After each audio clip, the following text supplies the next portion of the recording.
আমাদের সমাজ ব্যবস্থা বর্তমান সমাজে যেভাবে কোরবানি দেওয়া হয় এর মধ্যে বড় একটা সমস্যা হলো, আমি সমাজের মধ্যে আমার কোরবানির 1/3 অংশ যেটা এতিম মিসকিনকে দিব মুস্তাহাব বন্টন অনুযায়ী, সেই বিষয়টা সমাজে পাঠিয়ে দিই।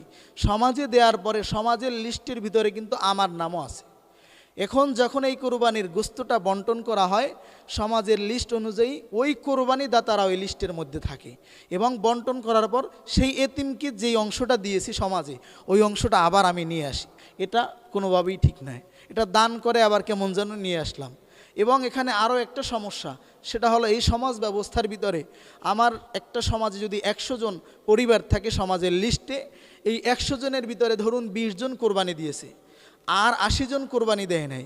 এই 80 জনের ভিতরে আবার রয়েছে ধরেন 50 জন রয়েছে যারা কোরবানি দিতে সামর্থ্য রাখে, যাদের ব্যাপারে নবী সাল্লাল্লাহু আলাইহি সাল্লাম বলছেন যে মান ওয়াজাদা সাআহ, যে ব্যক্তির সামর্থ্য আছে যে কোরবানি দিবে কিন্তু দেয়নি, সে যেন আমাদের ঈদগাহে না আসে। এই ধমকি যাদের দিয়েছে এমন লোক ওই সমাজে কয়জন? 50 জন। এই 50 জন ব্যক্তি কোরবানি তো দিলই না, আবার যারা কোরবানি দিল তাদের যে অংশ এতিমকে দিয়েছে ওই অংশও তারা নিয়ে নিল।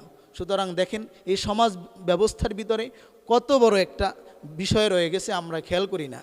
এবং এক্ষেত্রে উচিত যারা এই সমাজ ব্যবস্থার ভিতরে সামর্থ্যবান কোরবানি দেয় নেয় তাদেরকেও ওই সমাজ থেকে গোস্ত দেওয়া হবে না, এবং যারা কোরবানি দিয়েছে তারাও ওই দান করা এতিমের অংশ থেকে গোস্ত নিবে না।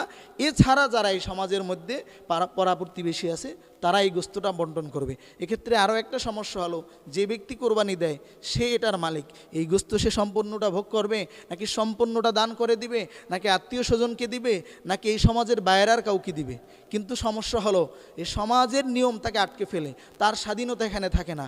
সমস্ত গোস্ত তার 3 ভাগের 1 ভাগ ওখানে দেওয়ার পরে সেখানে তার কোন গরিবকে দিতে মন চায় সেটা সে ওখানে কার্যকরী কোনো কিছু করতে পারে না। এটা হলো এই সমাজ ব্যবস্থার একটা বড় দোষ।